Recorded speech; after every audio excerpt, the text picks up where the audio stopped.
ಅವರು ಸತಾಯಿಷಿಯಾಗಿ ನಮ್ಮ ಕರ್ನಾಟಕದ ಜನರ ಏಳಿಗೆಗೋಸ್ಕರ ಏನು ದುಡಿತಾ ಇದ್ದಾರೆ, ಅವರ ಆಸೆಗಳು ಕನಸುಗಳೆಲ್ಲ ಈಡೇರಲಿ. ಅವ್ರನ್ನ ಮುಂದಿನ ದಿನಗಳಲ್ಲಿ ನಮ್ಮ ರಾಜ್ಯದಲ್ಲಿ ಒಳ್ಳೆ ಆಡಳಿತ ಬರಲಿಕ್ಕೆ ಸಹಕಾರಿಗಳಾಗಲಿ. ನಮ್ಮ ದೇವೇಗೌಡರಿಗೆ ಜನ್ಮದಿನದ ಶುಭಾಶಯಗಳು ನಮ್ಮ ಎಲ್ಲ ಬಸವನಗುಡಿ ಕಾರ್ಯಕರ್ತರ ಪರವಾಗಿ.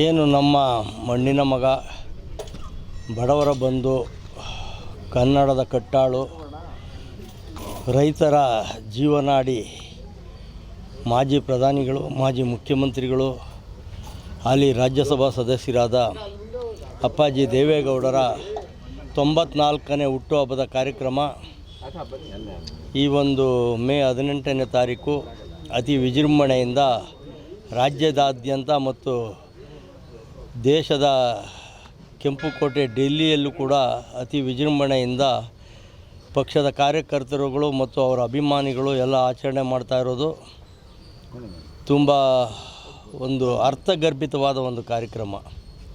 ಈ ಒಂದು 94ನೇ ವಯಸ್ಸಿನಲ್ಲೂ ರಾಜ್ಯದ ಜನರ ಹಿತ ಮತ್ತು ಅವರ ಏಳಿಗೆಗಾಗಿ ಪಾರ್ಲಿಮೆಂಟಲ್ಲಿ ಧ್ವನಿ ಎತ್ತಿರೋ ವ್ಯಕ್ತಿ ಅಂದರೆ ಕರ್ನಾಟಕದಿಂದ ದೇವೇಗೌಡರೊಬ್ಬರೇ. ನೀರಿನ ವಿಷಯ ಇರ್ಬೋದು, ಅದು ವಿದ್ಯುತ್ ಶಕ್ತಿ ಇರ್ಬೋದು, ಯಾವುದೇ ಅಭಿವೃದ್ಧಿ ಕೆಲಸಗಳಿರ್ಬೋದು, ಬಡಬರ ಪರವಾಗಿರುವಂಥ ಕಾರ್ಯಕ್ರಮಗಳಿರ್ಬೋದು, ಎಲ್ಲ ವಿಷಯಗಳಿಗೂ ಇವತ್ತು ಅವ್ರು ಏನು ಮಾಜಿ ಪ್ರಧಾನಿಗಳಾಗಿದ್ದಾರೆ, ಆದ್ರೂ ಅವರು ಒಬ್ಬ ಸಾಮಾನ್ಯ ಕಾರ್ಯಕರ್ತನಂತೆ ಎಲ್ಲ ಸಮಸ್ಯೆಗಳಿಗೂ ಪರಿಹಾರ ಹುಡ್ಕೋದಕ್ಕೆ ಹೋರಾಟಗಳಿಗೆ ಧುಮುಕೋದಿರ್ಬೋದು, ಮಾಧ್ಯಮಗಳ ಮುಂದೆ ಹೇಳಿಕೆ ಕೊಡೋವಂಥದ್ದಿರ್ಬೋದು. ಈ ರೀತಿ ಅವ್ರ ಜೀವನದಲ್ಲಿ ಅವ್ರಿಗೆ ವಯಸ್ಸೇ ಆಗಿಲ್ಲ ಅನ್ನೋ ಥರ ಒಂದು ಕಾರ್ಯಕ್ರಮಗಳನ್ನ ಮಾಡ್ಕೊಂಬರ್ತಾಯಿದ್ದಾರೆ. ಈ ಒಂದು ಹುಟ್ಟುಹಬ್ಬದ ದಿವಸ ಭಗವಂತ ಅವರಿಗೆ ಇನ್ನೂ ಹೆಚ್ಚಿನ ಆಯುಸ್ಸನ್ನು ಕೊಟ್ಟು ಅವರು ಸತಾಯುಷಿಯಾಗಿ ನಮ್ಮ ಕರ್ನಾಟಕದ ಜನರ ಏಳಿಗೆಗೋಸ್ಕರ ಏನು ದುಡಿತಾ ಇದ್ದಾರೆ, ಅವರ ಆಸೆಗಳು ಕನಸುಗಳೆಲ್ಲ ಈಡೇರಲಿ. ಮುಂದಿನ ದಿನಗಳಲ್ಲಿ 2028ಕ್ಕೆ ಏನು ಇವತ್ತು ಜನಗಳು ಕಾಯ್ತಾ ಕೂತಿದ್ದಾರೆ, ಈ ಒಂದು ಸರ್ಕಾರ 3 ವರ್ಷಗಳಿಂದ ಏನು ಸಾರ್ವಜನಿಕರ ಹಿತವನ್ನು ಕಡೆಗಣಿಸಿ ರಾಜ್ಯದಲ್ಲಿ ದರ್ಬಾರ್ ಮಾಡ್ತಾ ಇದ್ದಾರೆ, ಅಂಧ ದರ್ಬಾರ್ ಅಂತಲೇ ಹೇಳಬೇಕಾಗತ್ತೆ. ಅದಕ್ಕೆ ಅಂಥ ಒಂದು ಪರಿಸ್ಥಿತಿಯಲ್ಲಿ ಜನಗಳು ಕಾಯ್ತಾ ಕೂತಿದ್ದಾರೆ. ಇವತ್ತು ಮುಂದಿನ ದಿನಗಳಲ್ಲಿ ದೇವೇಗೌಡರ ನೇತೃತ್ವದ NDA ಸರ್ಕಾರದ ಕುಮಾರಣ್ಣ ಅವರು ಮುಖ್ಯಮಂತ್ರಿಯಾಗಿ ಬರಬೇಕು ರಾಜ್ಯಕ್ಕೆ. ಅವ್ರು ಬಂದರೆ ನಮ್ಮ ಸಮಸ್ಯೆಗಳು ಬಗೆಹರಿಯುತ್ತೆ, ನಾವು ಒಂದು ಸ್ವಲ್ಪ ನೆಮ್ಮದಿಯಾಗಿ ಜೀವನ ಮಾಡ್ಬೋದು ಅನ್ನೋ ಒಂದು ದೃಷ್ಟಿನಲ್ಲಿ ಏನು ಅಪ್ಪಾಜಿಯವರು ಆಸೆ ಇಟ್ಕೊಂಡಿದ್ದಾರೆ. ಭಗವಂತ ಗವಿ ಗಂಗಾಧರೇಶ್ವರ ಮತ್ತು ಮೈಸೂರು ಚಾಮುಂಡೇಶ್ವರಿ ಮತ್ತು ಕಾಲಭೈರವೇಶ್ವರ ಮತ್ತು ವೆಂಕಟೇಶ್ವರ ಎಲ್ಲ ದೇವತೆಗಳಲ್ಲೂ ಇವತ್ತು ಪೂಜೆ ನಡೀತಾ ಇದೆ ಅವ್ರ ಪರವಾಗಿ. ಈ ಒಂದು ದಿವಸ ಭಗವಂತ ಇನ್ನೂ ಹೆಚ್ಚಿನ ಸತಾಯುಷಿಯನ್ನಾಗಿ ಮಾಡಿ ಅವರಿಗೆ ಆಶೀರ್ವಾದ ಮಾಡಲಿ. ಅವ್ರ ಕನಸುಗಳೆಲ್ಲ 2028 ಈಡೇರಲಿ ಅಂತ ನಾವು ಭಗವಂತನಲ್ಲಿ ನಾವು ಪ್ರಾರ್ಥನೆ ಮಾಡ್ತೀವಿ. ನಮಸ್ಕಾರ. ನಮ್ಮ ರಾಜ್ಯದ ರಾಷ್ಟ್ರದ ಮುಂಚೂಣಿಯ ನಾಯಕರಾದಂಥ ಸನ್ಮಾನ್ಯ ದೇವೇಗೌಡರವರ 93 ವರ್ಷಗಳ ವಸಂತಗಳನ್ನು ಮುಗಿಸಿ 94ನೇ ವರ್ಷಕ್ಕೆ ಪಾದಾರ್ಪಣೆ ಮಾಡ್ತಾಯಿದ್ದಾರೆ. ಅವರು ಶತಾಯುಷಿಗಳಾಗಿರಲಿ ಮತ್ತು ನಮ್ಮ ರಾಜ್ಯಕ್ಕೆ ಅವರಿಂದ ಉತ್ತಮವಾದ ಅನೇಕ ಅಭಿವೃದ್ಧಿ ಕಾರ್ಯಗಳು ಆಲ್ರೆಡಿ ಆಗೋಗಿದ್ದಾವೆ. ಇನ್ನೂ ಹೆಚ್ಚಿನ ಕಾರ್ಯಕ್ರಮಗಳು ನಮ್ಮ ದೇಶಕ್ಕೆ ನಮ್ಮ ರಾಜ್ಯಕ್ಕೆ ಸಿಗುವಂತಾಗಲಿ ಅಂತ ಹೇಳಿ ಅವ್ರಿಗೆ ಒಳ್ಳೆಯ ಆರೋಗ್ಯ, ಆಯುಸ್ಸು, ಐಶ್ವರ್ಯ ಕೊಟ್ಟು ಕಾಪಾಡಲಿ ದೇವರು. ಅವ್ರನ್ನ ಮುಂದಿನ ದಿನಗಳಲ್ಲಿ ನಮ್ಮ ರಾಜ್ಯದಲ್ಲಿ ಒಳ್ಳೆಯ ಆಡಳಿತ ಬರಲಿಕ್ಕೆ ಸಹಕಾರಿಗಳಾಗಲಿ.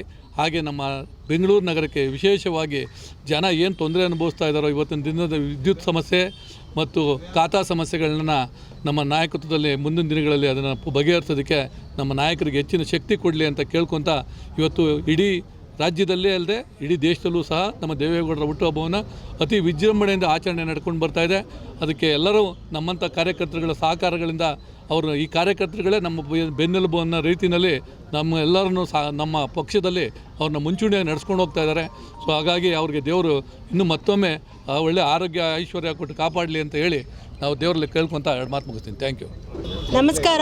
ಇವತ್ತು ನಮ್ಮ HD ದೇವೇಗೌಡರು ಮಾಜಿ ಪ್ರಧಾನಿಗಳ ಜನ್ಮದಿನ. ಇವತ್ತು ಅವರು 94ನೇ ವರ್ಷದ ಜನ್ಮದಿನವನ್ನು ಆಚರಿಸ್ತಾ ಇದ್ದಾರೆ. ನಮ್ಮಂಥ ಹೆಣ್ಮಕ್ಳಿಗೆ ಮೀಸಲಾತಿಯನ್ನು ಕೊಟ್ಟಂಥ ಪ್ರಥಮವಾದ ಮಾಜಿ ಪ್ರಧಾನಿ ನಮ್ಮ ದೇವೇಗೌಡರು. ನಾವು ಹೆಣ್ಮಕ್ಳು ಇವತ್ತು ನೆನಪಿಸ್ಕೊತಾ ಇದ್ದೀವಿ ಅಂದರೆ ಯಾರೂ ಆ ಕಾರ್ಯ ಮಾಡಿಲ್ಲ. ಆ ಕಾರ್ಯ ಮಾಡಿರೋಂಥ ವ್ಯಕ್ತಿ ನಮ್ಮ ಅಪ್ಪಾಜಿ ದೇವೇಗೌಡರು. ನಮ್ಮ ಬೆಂಗಳೂರಲ್ಲಿ ಮೆಟ್ರೋ ಆಗಲಿ, ಮಹಿಳಾ ಮೀಸಲಾತಿ ಆಗಲಿ, ರೈತರ ಪರವಾಗಿ ಹೋರಾಡಿದಂಥ ಒಂದು ವ್ಯಕ್ತಿ ಅಂದರೆ ನಮ್ಮ ದೇವೇಗೌಡರು. ಇವತ್ತು ಸಹ ಪಾರ್ಲಿಮೆಂಟಲ್ಲಿ ರೈತರ ಪರವಾಗಿ, ನಮ್ಮೆಲ್ಲ ನೀರಿನ ಪರವಾಗಿ ಸಮಸ್ಯೆಗಳನ್ನ ಮಾತಾಡ್ತಾ ಇರೋಂಥ ವ್ಯಕ್ತಿ ನಮ್ಮ ದೇವೇಗೌಡರು. ಬೇರೆ ಯಾರೂ ಮಾತಾಡ್ತಿಲ್ಲ. ನಮ್ಮ ದೇವೇಗೌಡರಿಗೆ ಜನ್ಮದಿನದ ಶುಭಾಶಯಗಳು ನಮ್ಮ ಎಲ್ಲ ಬಸವನಗುಡಿ ಕಾರ್ಯಕರ್ತರ ಪರವಾಗಿ ಹಾಗೂ ಮುಖಂಡರುಗಳ ಪರವಾಗಿ. ಅವ್ರು ಚೆನ್ನಾಗಿರಲಿ, ಇನ್ನೂ 100 ವರ್ಷ ಬದುಕಲಿ ಅಂತ ಹೇಳಿ ನಮ್ಮ ಮಾತನ್ನು ಮುಗಿಸ್ತೀವಿ. Thank you.